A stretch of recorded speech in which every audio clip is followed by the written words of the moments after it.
And now, a call to action. For all hard rock and metal fanatics. Turn up the volume and prepare yourself to talk all things rock. Iron Maiden, Judas Priest, that kind of stuff. Just think heavy, Pantera, something like that. Now raise a fist for Trunk Nation with Eddie Trunk. The meeting of the mindless. We will have a guest coming up at the bottom of the hour.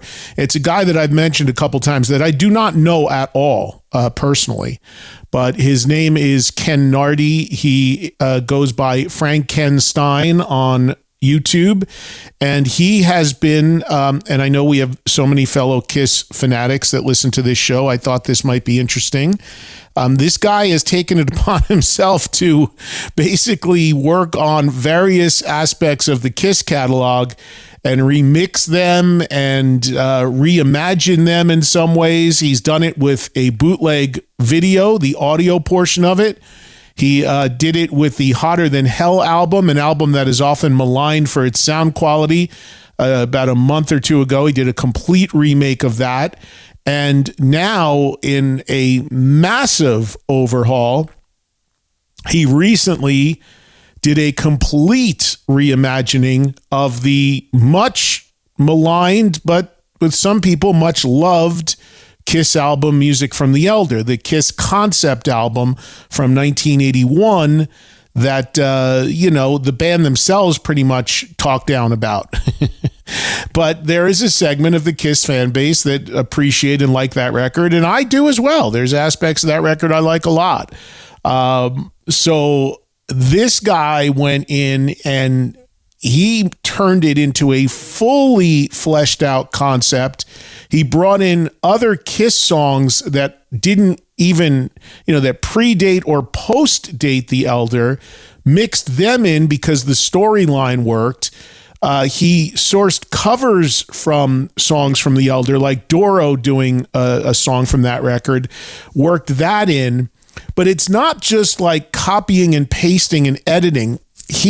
I don't know the technology he uses. I don't know how he does this, but somehow he does it. And he's turned The Elder into like a double expansive true concept record with, I mean, it's hard to explain. It really is. And from a technical standpoint, again, I don't know how you do it because he does not work for the band. He does not have the ability to, that I know of, to source what they call stems or actual master tapes, of course, because he's not doing this in an official capacity. I can't imagine the time it takes. I can't imagine the expertise it takes to do what he's doing. And then he just puts it up free for everybody to listen to on YouTube. It's pretty wild. And, look, I know that for some of you out there who are Kiss fans, you're like, oh, man, I'd love to hear in-depth stuff about The Elder or whatever. To a lot of you, it's maybe not of interest and you don't even know the record. What I want to talk to him about today is not a deep dive so much into The Elder or any of these records, but how he's doing this from a engineering standpoint and how it's being received and what his plans are, because in my opinion, what he's doing, if I was Kiss or the company that now owns Kiss, this company Pop House, I'd be talking to people like him about doing some creative stuff with the catalog in an official capacity, because it's pretty incredible what he's doing. There's other people out there that are just fans that have this expertise that are doing stuff as well. There was a guy a while ago we had on this show named Andrew Scambati, and he does really amazing stuff with video with Kiss on YouTube. He just did another one for the 50th of Dress to Kill. So I find this stuff interesting. I envy the amount of free time these people have to put into projects like this just for the fun of it. And I'm curious of the story. So we'll spend a little time with him to hear about it. And, if you're looking to hear this guy's work or see this guy's work, you'll find him on YouTube under the name franKENstein, the K-E-N, franKENstein. And we'll hear more about his story. He was in a band, I guess. He has a history as a musician. That'll be coming up at the bottom of the hour. Spend a few minutes talking to him. Now back to Trunk Nation.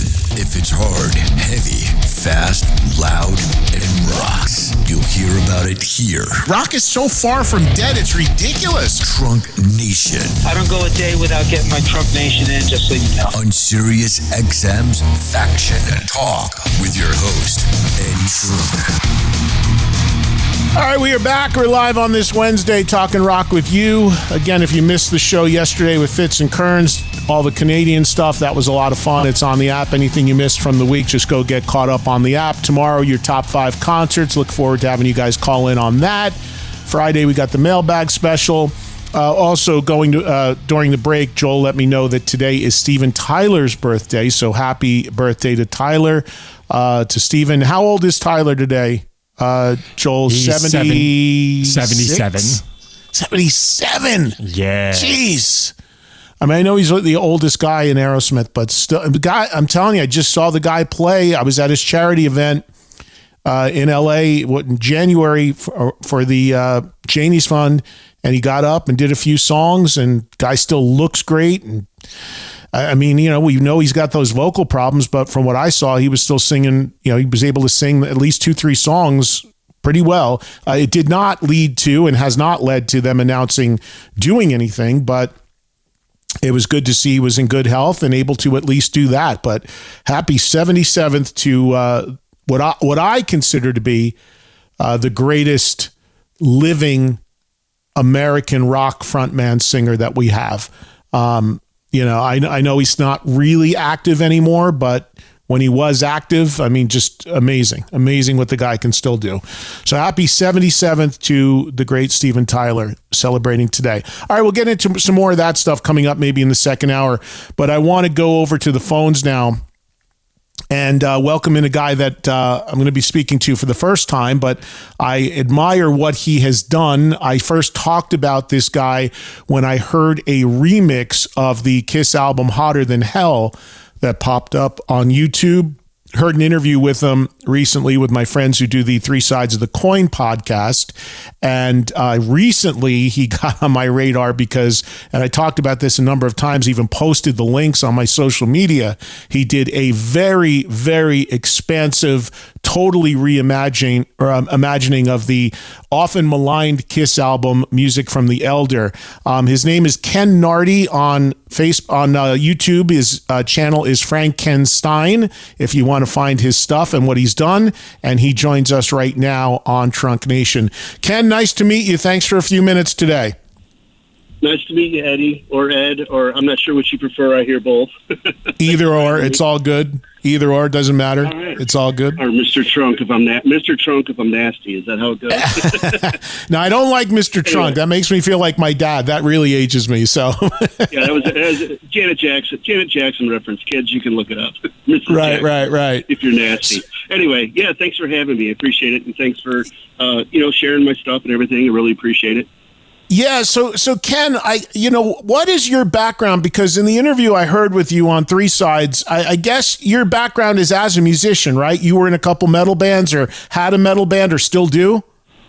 Yeah, I was lead vocalist and guitarist for a band in the 80s and early 90s called Anacrusis. We were more of a progressive thrash band. We were in Metal Blade for the last 2 of our 4 albums. We were on Metal Blade. We broke up in 93. I've been a musician since I was about 12 or 13. I grew up in a house with a dad that played guitar and sang. I started playing guitar when I was about 81. In 82, I started my first little band, called it Odyssey, believe it or not, after probably the least coolest Kiss song name you could pick. But yeah, The Elder really hit me. Obviously, I was a fan since about 77, about 9-10 years old. My older brother brought Home Alive. This wasn't, we weren't on that first wave, but right, around 77 was when riding that huge wave where Kiss was taking over the world. I was still coming off of my Star Wars high at that time, and got just heavily into Kiss around 77. So I had been a fan. I had lived through the PTSD of Dynasty and the Unmasked thing, where all the other cool older kids told me that no one with kids listen to Kiss anymore. So when The Elder hit, I was just turning about 13 or so, and to be honest, it hit me just right. I had discovered The Wall not long before that, and at that age, I don't think I had any concept of that Bob Ezrin, that he had done.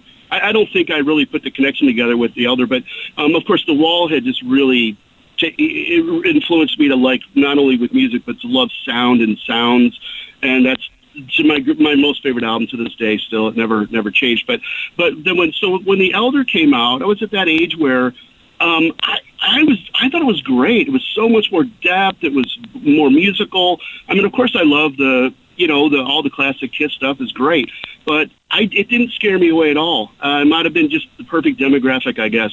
It really, really hit me in a really cool, deep way. And then, of course, within a couple years, I was getting into Priest and Maiden, and then into more thrashy stuff. And our band put our first album out in '88. We were noticed by Bernard Doe from Metal Forces. He's the one that kind of signed us up with a label out of UK. We did 2 albums for them, Active Records, and then Brian signed us to Metal Blade. We did 2 albums, 91 and 93. We did some touring. We got to do shows at Megadeth. We toured with Merciful Fate, Death, DRI, and Jersey Boys Overkill, who I'm sure you are very familiar with. Oh yeah, well yeah, I worked at Megaforce, right, and worked with them greatly. And it's funny you mentioned Metal Blade because I had dinner with Slagle last night. I mean, Slagle's been a friend of mine for decades, so I didn't realize that connection. I wish it was tomorrow night. I would have said, "Hey, have you ever heard of the band Anacrusis?" I may see him. I may see him tonight too. So I'll bring it up. Before we go to the Elder though, and what you did with this, which I want to touch on here in a second. You first got on my radar because the first thing that I saw that you did in terms of like a remix or something was Hotter Than Hell, the second Kiss record, which always got killed for its sound quality. The songs are great. It was always kind of slammed for its sound quality. Although I find with all of these records, even if you look at something like Metallica's And Justice, at the time killed for its sound quality, over the years, the decades, you get used to it and it becomes part of the fabric of why you like the record. But still, that Hotter Than Hell was always the Kiss album that Kiss fans would be like, well, man, if we could remix one, that's the one we'd like to hear a fresh coat of paint on. And that you did. And that's when I first heard your work. So talk about it. Was that the reason why you tackled that one initially? And the other thing, Ken, that I'm really fascinated about, because I know nothing about computers and the ability to do this kind of stuff. You don't, just to be clear for the audience, you don't work for the band. You're not commissioned to do this stuff. How are you able to do it? How are you able to, because my understanding is to really remix something, you need to get what's called the stems, or you need to get the actual tracks, the master tapes. I'm assuming you don't have access to that. So how are you able to do this elaborate, incredible work with, I'm assuming you're just dealing with the original CD, right? Yeah, exactly.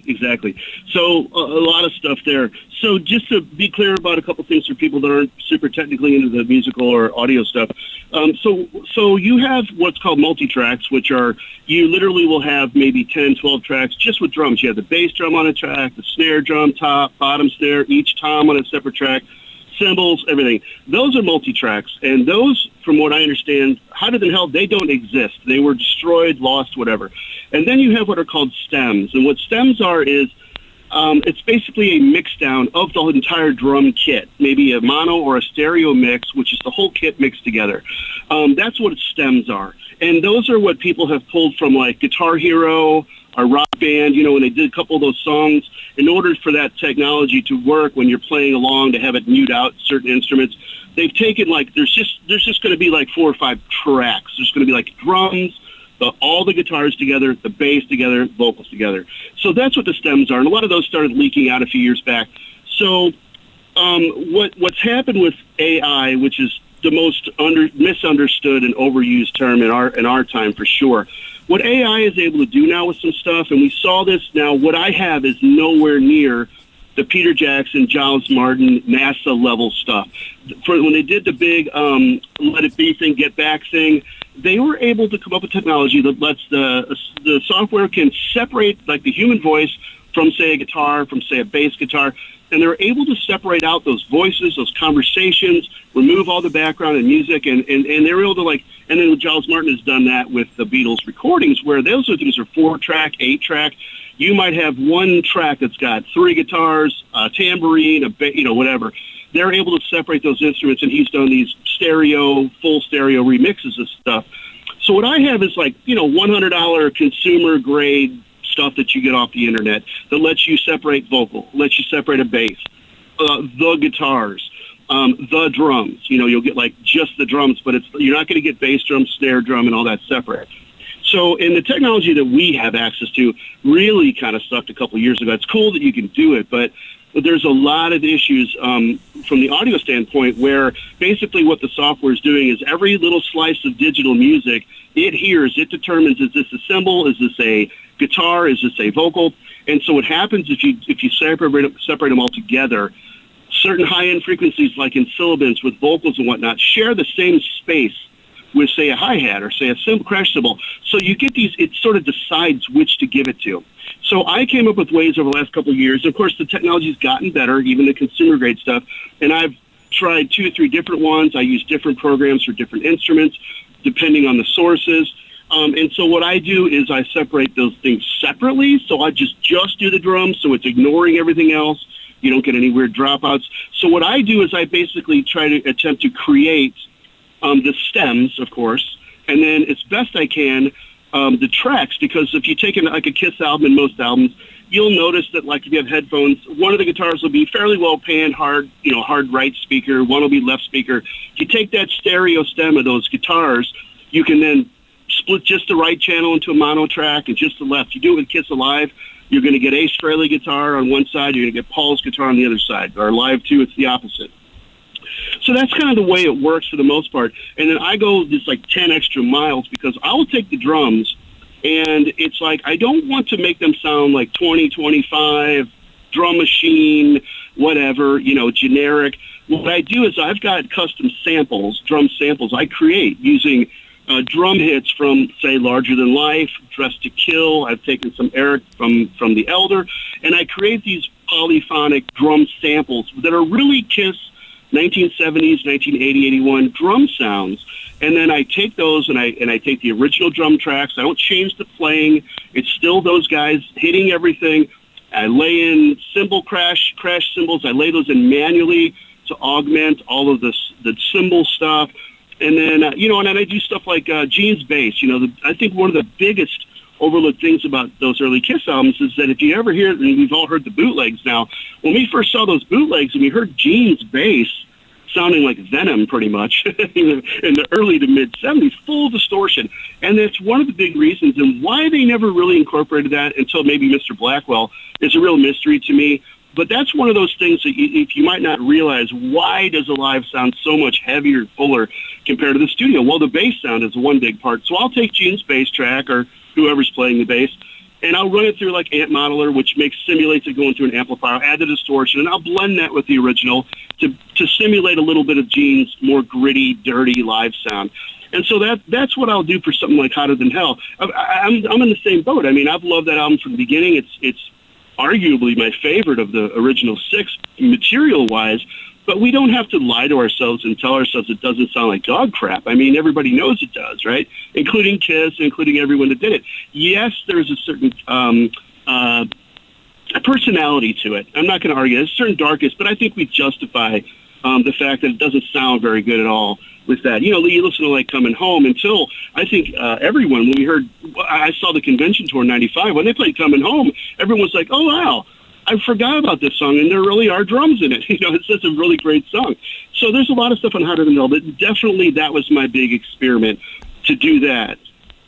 And then and that's out, and that's amazing. And it's funny, Ken, because I'm people think of me as a purist and all this and loving all the classic original stuff. But a lot of times I'll tell people I have no issue at all, even official releases that are remixes and stuff or re-records or whatever. I never have a problem with it because as long as the original remains available. The only time I have a problem with it is when it replaces the original. If not, you're just looking at something from a different perspective. I mean, that's why I had a huge issue with Diary of a Madman and Blizzard when those Aussie records were re-recorded with different bass and drums for illegal reasons.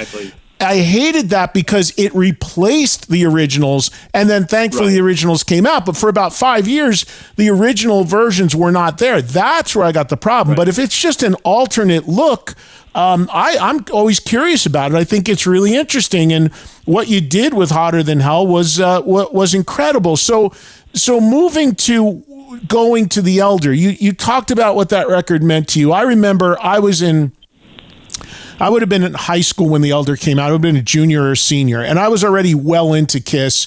I got into Kiss in junior high school at 12 years old. I got Destroyer and Rock and Roll Over and changed my life, and I'm a fan ever since. But The Elder, and I hung in with Kiss. Like, I weathered it all. Like, I loved Dynasty. I loved Unmasked. I was cool with The Elder, and I remember hearing Killers and being like, okay, they're coming back to what we love. And then, of course, Creatures blew my mind and all that. So I am full on from, what I say, 74 through 2000, I'm all in. And The Elder, I liked. I mean, I remember driving home to see them play those songs live on Fridays. It was the only time they were played live. And I was in a snowstorm in New Jersey. I just got my license. I almost wrecked my car to get home to see them on Fridays because, there was no DVRs back then and all that. So I was into it. But it's such a polarizing record, but what you've done for the audience that doesn't understand is you've taken this thing and fleshed it out as a fully realized concept, because it was kind of half-assed the way it got released. There's two different running orders. One doesn't even make any sense with the concept.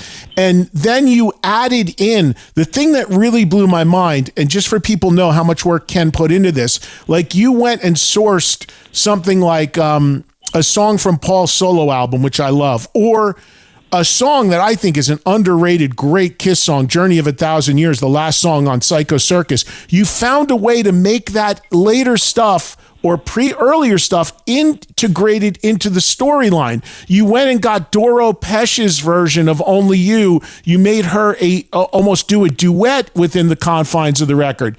It is amazing what you did. So, how long did it take you to do all that? And, where did you get the idea to do all that? Well, I want to go back real quick, tiny little sidebar before that. The first really big project thing I played around with about 3 or so years ago is somebody on, I don't know if it's Metal Sludge or Kiss FAQ, somebody said, hey, man, you think you could take Kiss Meets the Phantom and do something and make it less cheesy? And of course I was like, well, of course not, right? but then, you know what? But then I thought about it. I thought, you know what? I took the Attack of the Phantoms. I took the original one. I used all the footage. There's a little overlap. There's a few extra scenes cut out of the original TV. There's a few extra scenes added on the DVD version. I took every scene from both. I completely re-edited the entire storyline, the entire narrative, because I don't just do I also do a lot of video stuff as well. And I'm all self-taught and all this stuff. But I literally re-edited. I changed their pacing and the dialogue. I retooled the entire storyline, and I did a completely new soundtrack with all tracks separated, remixed, instrumental Kiss music for pretty much the whole film. And that's not on YouTube because Warner Brothers, but if you go on Vimeo and look for it's actually franKENstein Creations is what I call it. And so I just noticed, hey, my name Ken's in the middle there. That's why I didn't intend to use the name. I started calling these things franKENstein mixes because the first couple things I did were more sort of fantasy what if, like what if Ace had sang Parasite? So I took like the Alive version of Parasite, and then I took Ace's vocals from whatever it was, 12 Picks or one of the compilations, and I dropped Ace's vocal on it. What if Ace would have sang this? So that was where I started franKENsteining these, an arm from here, a leg from here, a head, and making some new creation.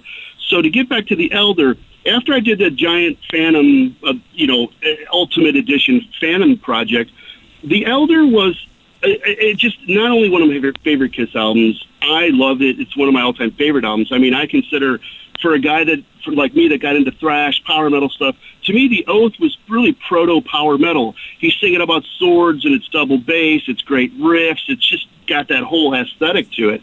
And it was very innovative, and it was really influential. Now, my band didn't sound anything like Kiss, and just like a million other bands that were influenced by Kiss, it wasn't just about their music. It was about more than, not less than their music, but more than.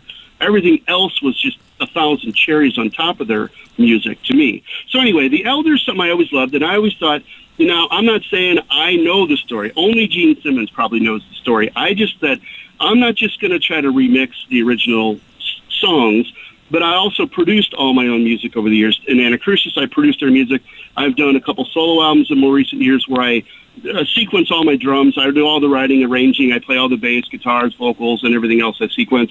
So I'm not just about playing music. I love putting it together. So I've always been a producer at heart. So I thought, I'm going to pretend that I'm producing this album with Kiss. It's pure fantasy fan stuff. I'm not Bob Ezrin or anything like that. I'm just saying, I'm going to take these demos, and I'm not just going to mix them and throw them in the middle of the thing. I'm going to see if I can if I was in Anacrusis right now, we would sometimes jam, and, one guy would come up with a cool bass lick or a great guitar riff, and I was always the guy that would take them away and then put songs together and bring them back. And so I took that approach with the Elder unreleased stuff. And I also tried to sort of see if I could form a storyline a little bit better. And the idea of, we get a tiny little hint of sort of that love story, that heroine figure in Odyssey, but other than that's really missing. And so Doro, not only, there's the Only You demo that she did, and then I also used her version of Legends Never Die. And both of those are duets with the Morpheus character, who, of course, is the voice of Gene. And I sort of made Doro kind of that female. And there's some other YouTuber stuff that I borrowed, the Odyssey Reprise, which is a great piano ballad that a gal had on YouTube. I took her voice and made a duet with Paul out of that. Something like Journey of 1,000 Years, absolutely love that song. I'm not a giant fan of that album, but that to me is just a gem. And it's a very odd song because it's not really structured that much like a song. It sort of has sort of a verse or two, and then it kind of just builds and builds into the big orchestra. So I took it, parsed it out, said, okay, this is going to become the verse, this is going to be the bridge, this is the big chorus, and I did all of the sequenced orchestration behind it. So really the only thing from the original one is a little bit of guitar and Gene's vocal. Everything else I recreated. Now, I tried not to do that with most of it. I tried to use only original Kiss source material. And then I would take the demo stuff, and I would take Eric, take Eric's drum parts, and I would take his fills from other songs. Like, for example, I did Nowhere to Run, where I took sort of a reprise of pieces of Just a Boy, did different drum arrangements, whatnot, and blended it with some parts of Nowhere to Run. But all the fills, all the basic drum parts are Eric's parts in other songs, and I've rearranged them so that it has sort of that thread of continuity throughout from the drummer perspective. So everything being played is still Eric. I've moved pieces around. There's a ton of his breakout, car jam, drum solo stuff that's sprinkled in the version of Mr. Blackwell. I put those syncopated tom fills that Eric does. And so it's all them. And I was trying to think, I think maybe Eric may have done this if he's given more opportunity. I think his drumming is very creative on that album. I know that he's MVP of Creatures because his drums sound so great, but the stuff he plays on The Elder is very tasty, very original, very creative. And unfortunately, Eric really had to dumb it down later on. We didn't really get to see him shine like we did on The Elder. But I like to think that if Eric was with us, he might like what I did with that stuff. And so how long did it take? So I was a programmer for the last 25 years, and so I'm always on the computer. Now, I sort of unofficially retired 2 years ago, so now I have nothing but time. And I will spend hours and hours, literally almost every day, in my basement, not my mom's basement, which I know most of you are thinking. Not in my mom's basement, my own basement doing Kiss stuff for 10 hours. And I'm a night owl, dude. I'm up till 4, 5, 6 a.m. I work on this stuff. And it's a lot of work, but that's part of the excitement of doing it, trying to figure out how to get those stems cleaner, what I can do to replace either hi-hats, take the parts without dropouts and drop them in over the rough spots. I mean, there's a lot of work that goes into it, but if you're OCD like me, it gives your mind something to do to be active instead of worrying all the time. So this is a big creative outlet for me. And as a lifelong Kiss fan, I mean, I know their stuff in and out, backwards and forwards. And so I can't say I could do this with a lot of other bands. Maybe Beatles, maybe Pink Floyd, maybe a few metal bands. But Kiss is a band that's just in my blood from the time I was 9 years old. They talk about 3 chords and the truth. Well, my story would probably be aluminum foil and a tennis racket, because that's really what got me started with becoming a lead singer, songwriter, guitar player, was Ace, me in front of the mirror with a tennis racket, like so many other people. And like I say, it doesn't always reflect musically specifically, but just wanting to be the guy, wanting to be Ace Frehley, wanting to be whatever is what got so many people inspired. Yeah, and yeah. So it's to do something like... Yeah, No, I get you. It's truly amazing what you've done with this, and I would encourage my audience, who are many are Kiss fans, and I've talked about this before having you on. I talked about this quite a bit on the show the last couple of weeks. To go to YouTube where you can hear this. And again, you can go to the channel is franKENstein, and you can find this work that Ken is doing. Ken, Eric Carr was a dear friend of mine, and it's interesting when you bring up the drums, because I do think his playing on the record. There's 2 tracks I know he didn't play on, but I know overall it's an incredible. It's incredible to think, and I used to talk to Eric about this. Like, here he is getting the gig in Kiss. He had done the tour of Australia and the Unmasked stuff. I actually was at his first ever show, the show at the Palladium when they debuted him.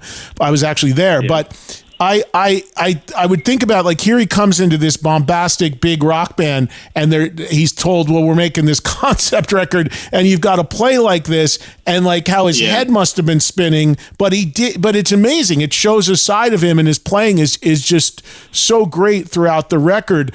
I'm curious, Ken, since you've been doing this, whether it's from the movie, which I'd love to see, whether it's Hotter Than Hell, whether it's, I know you did some restoration on audio on one of the bootleg videos that's out there. Obviously, I did Dynasty, Winterland, and Largo 77, 3 of them. And what I do in those cases is more like the Foley sound guys. I'm recreating. I know the purists hate it, but honestly, what you hear on those tapes isn't really what the crowd was hearing. I would argue that what I'm doing is recreating more closely the actual sound of the concert than what you hear on those really dry, kind of crappy audio mixes that we got on those tapes. But so it's like I'm kind of doing a lot of both. But it's amazing how something like The Elder, and a lot of people think, oh, you only like The Elder because no one likes it. That's not true. Some of us really always did love it, and it's I do. A lot of people. Of course, and it's a cool thing. It's something that unfortunately Gene and Paul won't own and take credit for what is good about it. I was just talking to a guy, Joey Casada. He's got a book coming out. He's going to be announcing it this weekend, which is like a fantasy novel story based on the Elder characters and everything. They'll be putting that out, I think, next month. So that's the kind of thing that Kiss does. It inspires people to do this stuff. And it's amazing how many people, and of course they just did that thing where they performed the Elder live, the full show. Joey and with Todd Kearns, Todd was on my show yesterday. He was here yesterday. I was with Todd. Amazing. Yeah, it is amazing. I always have a fascination with the bands that I love with these periods that weren't so commercially successful, when they were kind of trying and doing some different things. So that was also really of interest to me as a fan of that period. But my question to you, because I only got a few minutes left here, my question to you is, have you heard from anybody? Like, what you're doing is amazing. And if I was Kiss or representative for Kiss, I'd get in touch with you. And there's other people out there that do amazing work. There's some of the stuff Andrew Scambati does with the video stuff. He's been in touch with me. I mean, it's amazing. I would reach out to people like with what you're doing and talk about, like, having you do this stuff in an official capacity. Have you heard from anyone? Like, I know Bob Ezrin. I'd love to send him what you did with The Elder. I don't know if he's heard it, but I mean, have you had any dialogue or exchanges with either any of the members of KISS or representatives about what you're doing with this stuff? No, not at all. And I do it for my own creative outlet. I do it for the other KISS fans. Most people love it. I think what I'm doing is quite different than what most of the other guys are doing with cleaning up things. I'm trying to approach it a lot more from a little bit more of a creative standpoint. I mean, if Bob Ezrin heard what I did, it would be amazing. And I hope he would take no offense. I absolutely love him. The Wall is, it's him and Phil Spector and George Martin are my holy trinity of producers. I mean, his work inspired me a ton, so hopefully he wouldn't take any offense to the changes I made or did. It's all done with pure respect. Kiss always said they wanted to become the band they always wanted to see. Well, I'm just trying to kind of create, I think, some of the stuff I always wanted to see and hear as a lifelong Kiss fan, and I think it's really, really resonating with a lot of the fans that are like-minded. And I have absolutely zero power to hide or bury, unlike the Ozzy albums. I'm not hiding or burying anything. I don't work on anything that's controversial, anything that gets strikes. I take the stuff that is allowed on YouTube. You can find multiple versions of everything I do is all over YouTube in the original form. I don't have any intention of replacing any of it or getting rid of the old stuff. Mine is more like when I did Largo, I'm like, hey, I would love to have had Kiss Alive 2 to watch, not just to listen to. So that's kind of what I was trying to do with that kind of stuff. But yeah, I get it. The purists are going to hate everything. We had one album in my band with particularly bad production. I remixed it. I had the original tracks back in the early 2000s, and I was like, this is how it should have sounded. And I produced and mixed the original, and everyone hated it. They cannot let go of the original. But there are younger and other fans who maybe aren't so tied, so locked into those old mixes that might be able to take Hotter Than Hell. If you give them Hotter Than Hell in original form, a lot of people are just like, it's unlistenable almost. Now maybe they'll go, oh, wow, these are cool songs, you know what I mean? And you have to, I understand it. I got the first Suicidal when they re-recorded it, and it was, cool to hear as a novelty, but I still listen to the original. The Megadeth stuff, I still will go back and listen to the originals, So I do get it. But a lot of people aren't purists like that. And they just like to have something that looks and sounds nice. And doing something like The Elder was like me pretending to co-produce an album with Bob Ezrin for Kiss, which, is silly. But you understand what I'm saying. Yeah, no, completely. Yeah, completely. And I don't have a problem. I don't know why anybody would have a problem with it, because again, it's just an alternate. You don't have to listen to it. It's not taking the other one out of circulation. It's just an alternate. There's competition amongst a lot of people who do this type of thing. Unfortunately, it really kind of muddies the waters for fans. There's a lot of crap talk and stuff. And a lot of people, I think, in their mind, they have a fantasy that maybe they'll get a phone call from Gene one day. I don't have any delusions of that. I think I have a ton of skills that I've acquired over 40 plus years of mixing and writing and arranging and everything else that I've done. That could be very useful. To be perfectly honest, I would be surprised if Kiss would be that interested in what I'm doing. From a creative standpoint, I don't know if that would be anything they'd want. But, I mean, if they wanted anything done, I would be absolutely love to put my name on anything that was Kiss related. To think that I was a 13-year-old kid back in the 80s who heard The Elder, and then, 40-something years later, maybe Bob Ezrin hears a version that I put together. That's just unbelievable. I mean, it almost makes the world too small in a weird way. You know what I mean? It's like Abraham Lincoln, calling me or something. That would be amazing. You know what I mean? You know what I'm saying? Totally. Totally. No, as a fan, I'm appreciative of what you're doing, and I'm fascinated by it, and I think it's incredible because I love Kiss, and I love seeing these different takes and seeing this stuff expanded upon, or different interpretations or reimagined, or whatever word you want to use. And I think it's really, really fascinating. One more thing, Ken, and I got to run. What's next? I mean, are you going to stay in the Kiss catalog, or are you going to go to other bands? What are you looking at next? Well, I mean, there's so much Kiss stuff I want to do, and it takes really weeks and months to do them. I've got a few projects I still want to finish. I want to say that I've already posted Come On and Love Me, Rock and Roll Night videos on my channel, and I will be releasing the full Dress to Kill album remix, very similar to Hotter Than Hell. It's literally going to be finished in the next couple of days. I've been tweaking things, not only the 10 songs from the album, I've also included Don't You Hesitate, and it's the Fire demos, but I've actually taken them as a producer's aspect, or producer approach, and I've created them to sound like the album, and they're rearranged to kind of how maybe Kiss would have put those together if they were officially on the album. And I've even got a bonus mix of She that incorporates all the fun Wicked Lester flute solo and all that kind of stuff too. So I like to do that stuff. But yeah, the Dress to Kill album will be going up in full on my channel within the next few days. I wanted to have it done by the anniversary last week, but I didn't quite hit the mark there with some personal stuff I was doing. So I did put up Rock and Roll All Night completely re-edited version with Ace's solo included. And there's a version of "Come On and Love Me" then the audio is very similar to the album remix I'll be posting. So that's a little bit of a preview that'll be coming up in the next few days. And then people are like, hey, do this, do that. I did a one-off for. I'll admit I'm not a huge fan of the sort of the no makeup era. I always followed them, but someone said, hey, do some Crazy Nights. I took Turn on the Night a few months back. Took that, redid the video, and redid the audio, and Bruce actually shared it, which was amazing, which is super cool to hear that these guys. I mean, my goal with the Elder was, it's Gene's baby, right? But Paul really got shortchanged. As you heard me talk about it on Three Sides, but my dream would be for Paul to like the Elder too, because Paul, it's all great, man. Dude, other than Spinal Tap, does anybody but Kiss have a more varied catalog? I mean, come on.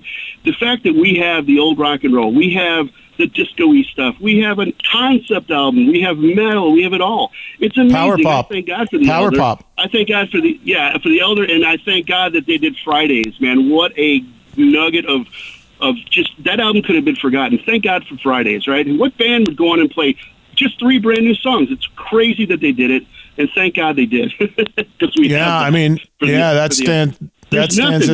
nothing, there's solid gold, and that's it.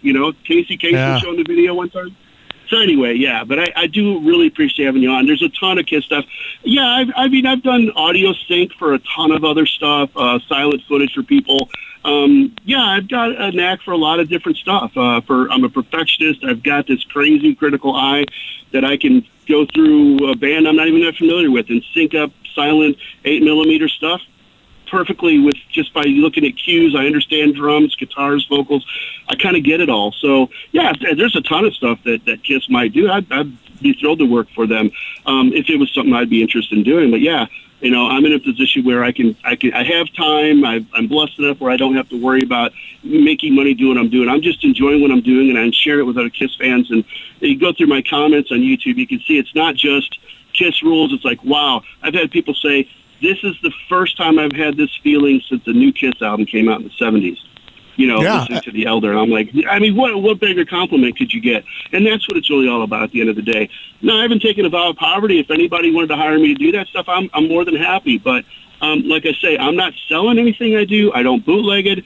Other people do. I go on eBay and there's my Phantom for $40. And if Kiss is mad about that stuff, imagine how I feel. I spent like 1,000 hours doing it, Right. And I just do it I don't do it for money. I'm not trying to make a penny off of nothing. I'm not trying to steal. I'm a musician myself. I understand. I'm not trying to steal anybody's material or work or copyrights, but what they allow, I will happily do. What they put on YouTube, if they're okay with it being on there, then I'm okay with doing it. I'm not looking to steal a penny from anybody. But like I say, I'm a lifelong fan. I'm a lifelong self-taught musician, writer, producer, whatever. And so anything I can bring to other Kiss fans, it's cool. I appreciate it, and the accolades make it worthwhile. Yeah, well, you absolutely brought something here. I think for people who are hip to this, you've definitely inspired a lot of conversation, and I think it's exciting. It's like listening to these records that you've known and grown up with, but getting a whole new look at them and a whole new perspective on them. And again, I've never had a problem with people doing this as long as it doesn't replace what you grew up with or the originals. And of course, you're not doing that.